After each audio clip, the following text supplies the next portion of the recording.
I don't even know how woke I'd really want to be. No, I probably want to be less woke toward toward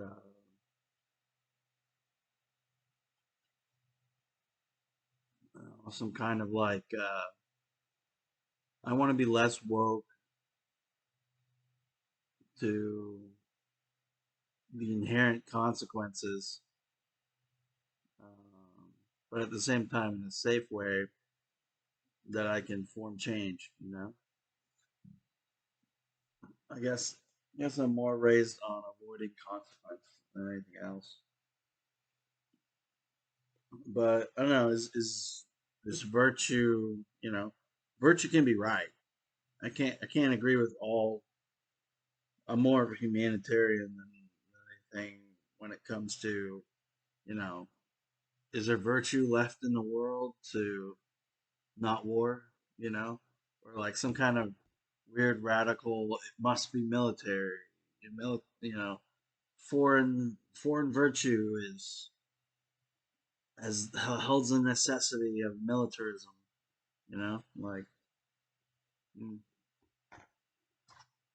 I don't know, maybe peace in the world. I'm sort of. I don't mean to be unconducive in any way that inspires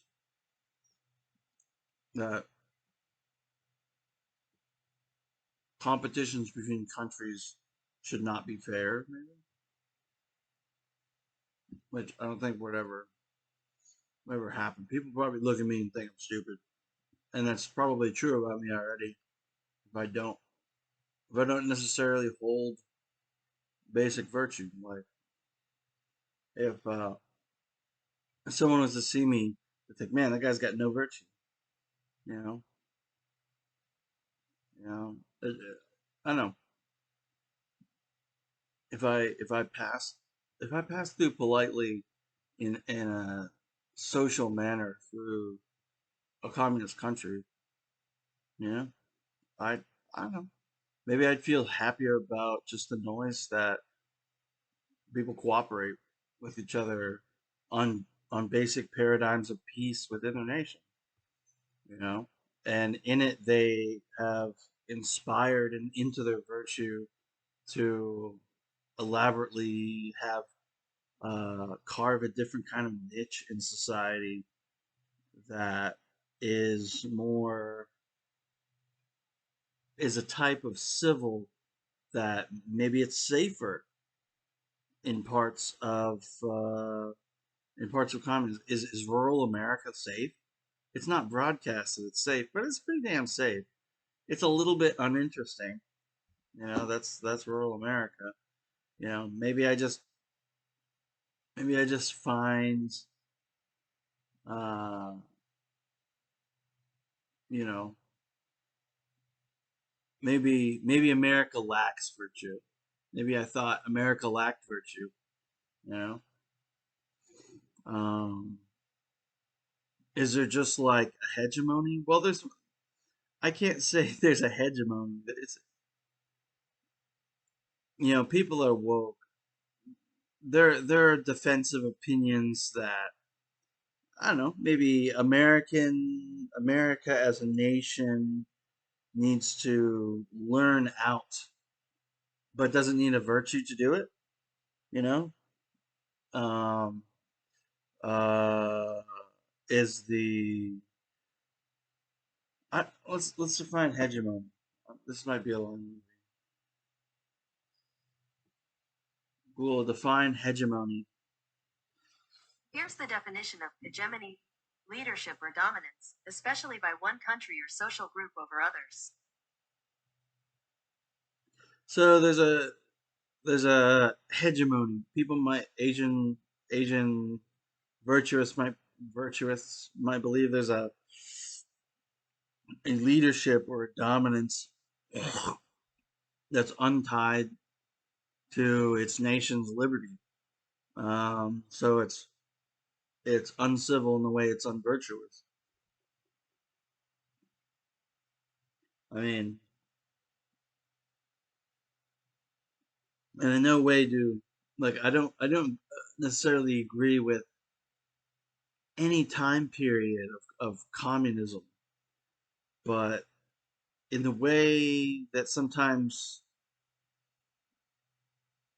free nations lend to communism, I think there is, you know, more. I mean, there is a virtue in the pinnacle or top of the nation. Whether I don't know, I'm back to hegemony. Um, the predominant structure, I guess you could form as people just saying woke. You know, people when they say people are woke, they have a weakness in virtue and the predominance of what's actually leading them, and they're idiots for it, right? I'm an idiot because I don't question something.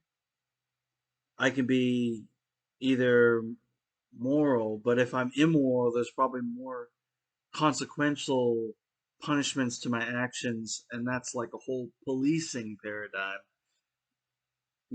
Like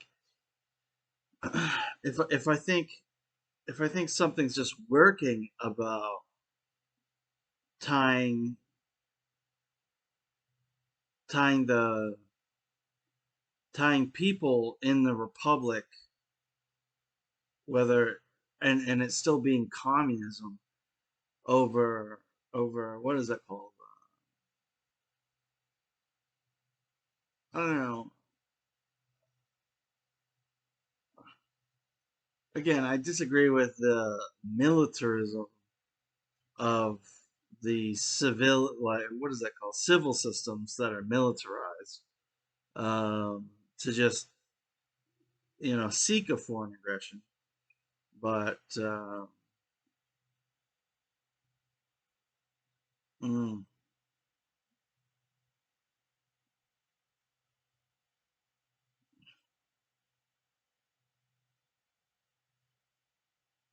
but that's like it's weird because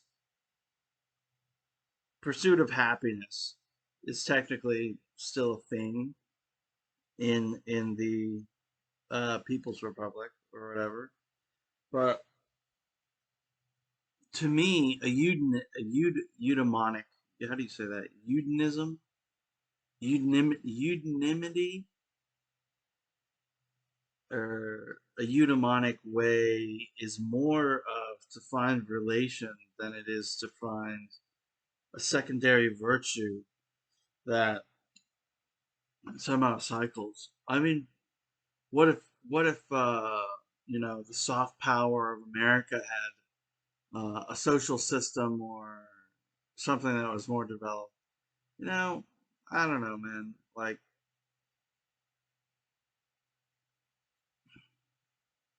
what about rural China? Is rural China parallel like to any other place like in America? You know, like some of their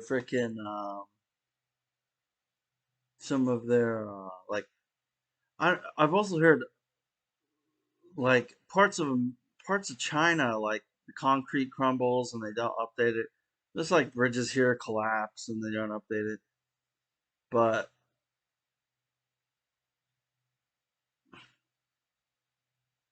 I guess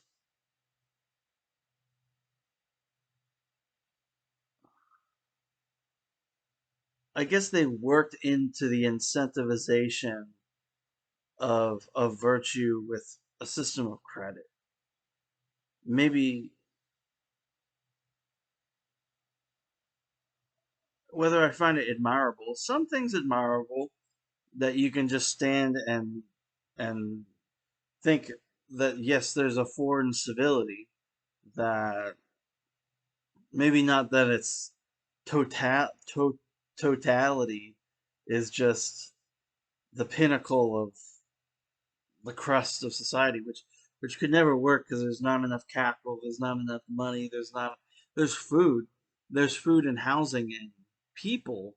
I'm not saying I don't know. That's actually hard. Some things in people are hard to find here, but they're more up to me to communicate. I don't know, communicate to navigate people, to find a better existence for myself. Um, I would never want that in within a communist country, even though I'd rather reduce the conflict I have. But do truly virtuous people understand the conflict of others? I can't say that is majorly political. It's it's I couldn't even say it's societal at some point. But as as understanding my place within a population of people, I probably wouldn't rank high if there was like an attributed scale. Like I would not rank very high compared to my neighbor or compared to someone I pass on the street. But I need to work on general dialogue reflexes to understand certain underpinnings. Like neurologically, I'm not the most um, healthy person either. You know,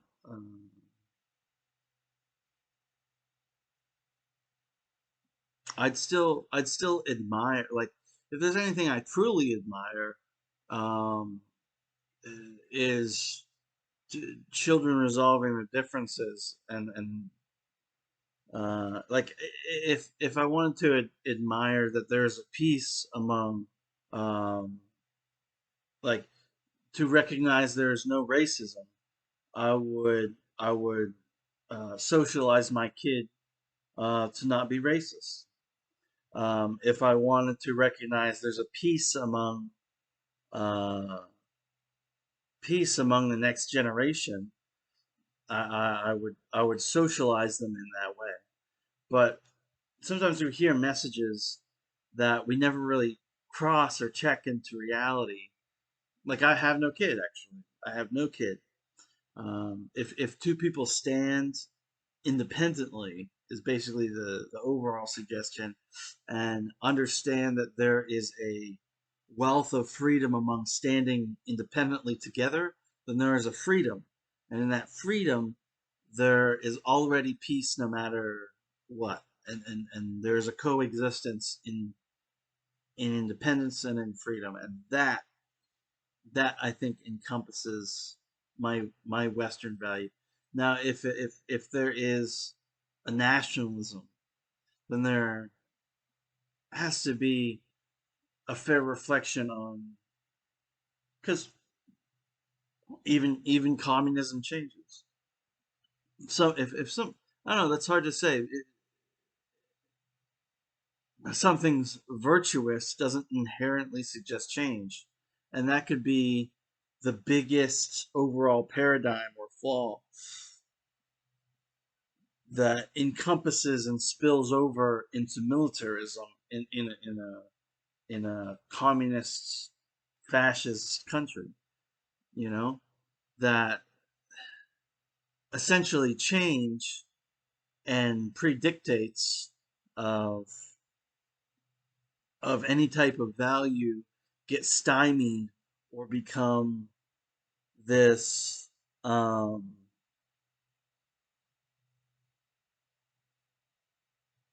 synonymous, syncopiate, no, sin, basically this, ultimately,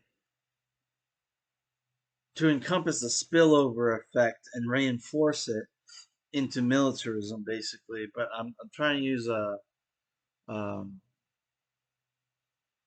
talk about a foreign power that's rising in a way that's sort of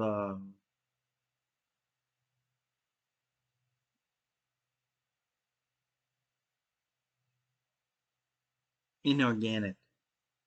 or it makes it makes its reinforcement so inorganic in the way, even though it has almost an inherent liberty in itself, but because it grows in that nature, it does not reflect still humane. Well, I don't know. That's like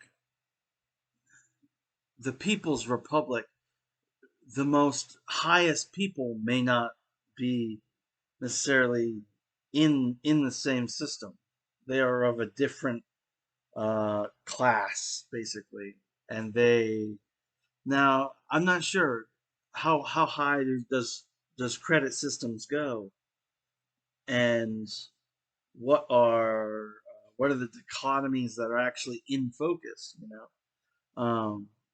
Maybe there are rulers and leaders with under under other rulers and leaders that are, they're like saying factions. They're actually control factions. So it's almost like a prefecture in people. There are control factions that work to the reinforcement in population, while other cycles take place. Yet the overall narrative,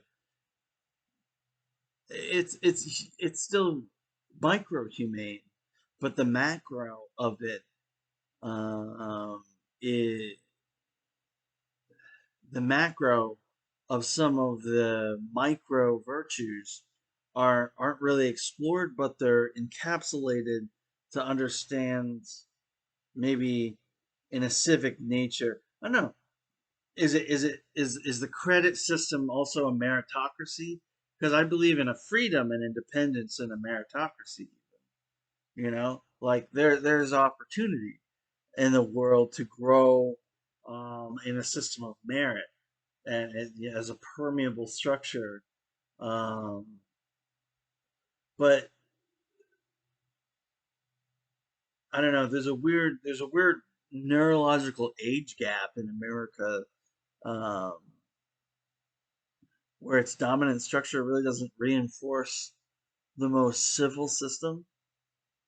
Um, but they've been pumping out cops and Judge Judy and law systems for.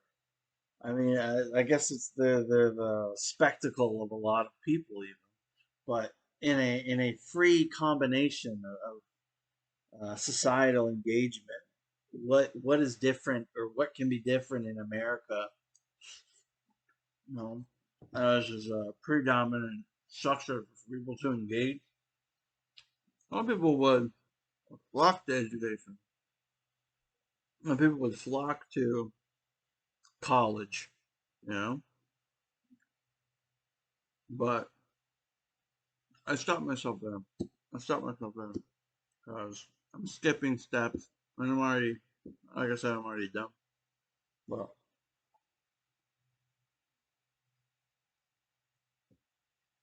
I don't know. I'd fall back to the virtue thing, um, or even the I don't know, like generational generational America. What will change in generational America? Young people are given opportunities, um, and they gain in value. We probably have a more of a softer system because we're learning generational studies that in our independent state to probably come up with more of a meritocracy. It's like a resume almost, a resume of merit. But I don't know.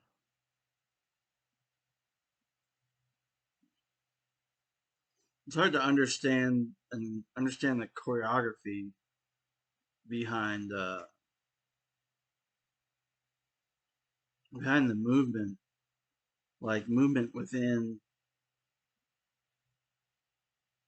a system or the backdrop. Like backdrop is to uh oh, I'm trying to understand the narrative. Define a value merit. I don't know. Value merit. According to dictionary.com, claim to respect and praise, excellence, worth, synonyms, esteem, value, something that deserves or justifies a reward or commendation, a commendable quality, act, etc. The book's only merit is its sincerity. Like if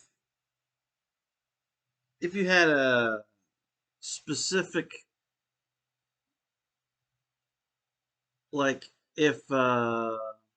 hmm, if you had virtue enough to gain and merit with another, then and you could do it in mass, it's a freer system, right? But how do you pursue excellence in America outside of college? Do you um who would you talk to? You go to a merit counselor, you go to the Social Security office and try to talk to them about merit. Um, I guess it might start with people's participation in justifying the rewards of generational um, implicit reality. But how do you really branch into a meritocracy? How do you keep record of it? How do you get the state to stativize and incentivize it?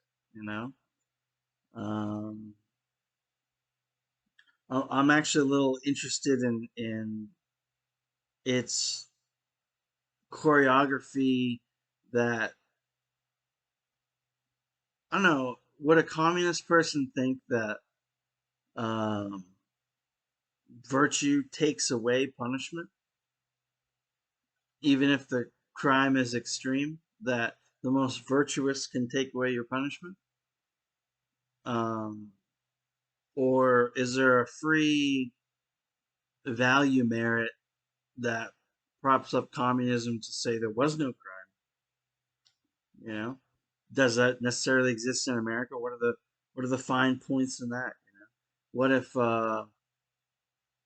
do people grow intendentially to like implicit esteem? Is there is there you know I don't know, because people even without merit still have quality, and if they can navigate it, it's more commendable. But if they can anchor themselves in the literary or radical or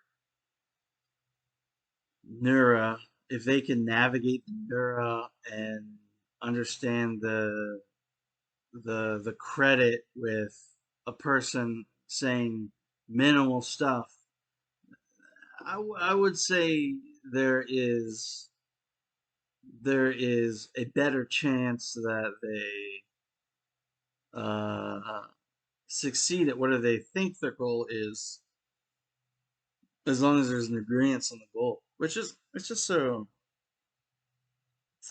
hard to pin. Like I don't know. I fall back on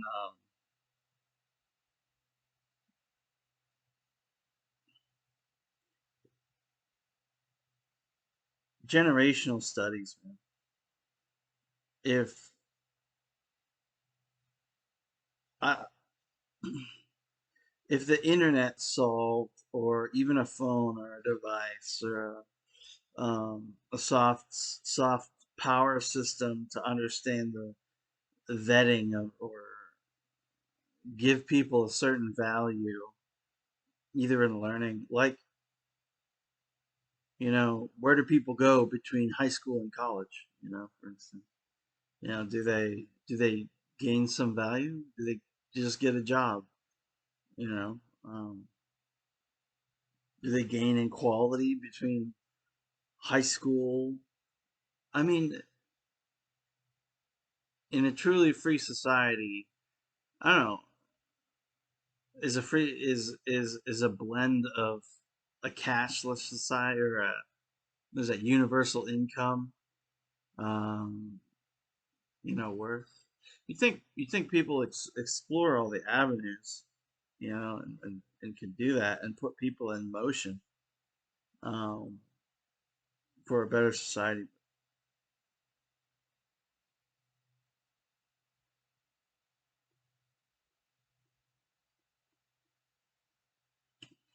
Um,